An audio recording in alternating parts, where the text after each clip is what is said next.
তো বাজারঘাট আনলাম সব কিছু, কি বাজার আনলাম দেখেন আপনারা। একটা মুরগি আনছি, মুরগির দাম কম অনেক, এই কারণে একটা মুরগি নিয়ে আসছি, বাচ্চারাও পছন্দ করে। আর আমার যে মেহমান আছে সে অরিজিনাল পোলট্রি খোর, এই কারণে একটা পোলট্রি মুরগি আনছি। এটার ভিতরে এটা আজকে রান্না করব, ভুনা করব সুন্দর করে।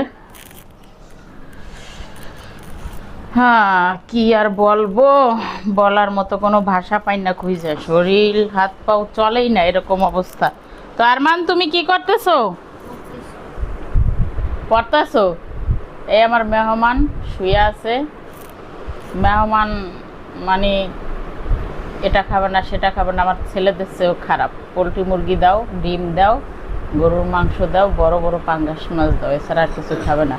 আমি তো কী বিপদে আছি আপনাদের সাথে, মানে কিভাবে যে শেয়ার করবো আমি নিজেও জানি না বা বুঝতেছি না। ওরা আমাকে এত জ্বালাতন করে, এত টর্চার শুরু করছে। আর এই যে সে সকালবেলা বসছে বই খাতা নিয়ে, ওরকম তাকাই থাকবে বইয়ের দিকে। এই কারণে হলো তোমার পড়া মনে থাকে না, তোমার পড়তে হবে জোরে জোরে। ও অঙ্ক করতেছে, সরি অঙ্ক করতেছে, এ কারণেই তো হট হয়ে গেছে, অঙ্ক করতেছে না। তো যেহেতু বাজারঘাট আনা হয়ে গেছে, এখন আমি রান্না বাড়া শুরু করব, কারণ দুপুরে 1টা বাজে চলে আসবে খাওয়ার জন্য। আবার ছেলের টিফিন বানাইতে হবে। ফ্রিজের অবস্থা ভয়াবহ, এটা কারোর সাথে শেয়ার করা উচিত না।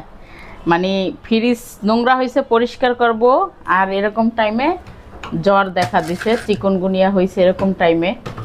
এখন মনে করেন মানে ফ্রিজ পরিষ্কার তো দূরের কথা, আমার প্লেট মাজতেই কষ্ট হয়ে যায়, এরকম অবস্থা আমার। ফ্রিজে অনেক বরফ হয়েছে, অনেক প্রচুর পরিমাণে, হাত পা নাড়াইতে পারি না, তো এই কারণে পরিষ্কার করতে পারতাছি না। দেখি কিছুদিনের মধ্যে করে ফেলবো। অবশ্য আপনারা আমাকে নোংরা বলে কমেন্ট করেন না, আমি ওরকম না। আমার ফ্রিজ অনেক পরিষ্কার রাখি, সব জিনিসপত্র পরিষ্কার রাখার চেষ্টা করি যত কষ্ট হোক, কিন্তু আমি বাধ্যতামূলক কিছু করার নাই, পারতেছি না এখন। যে আসলে অসুস্থ হয় সেই একমাত্র বুঝে যে অসুস্থটা কী জিনিস আর সুস্থতাটা কী জিনিস। তো অনেক কথাই বললাম, সবাই ভালো থাকেন, সুস্থ থাকেন, আল্লাহ হাফেজ।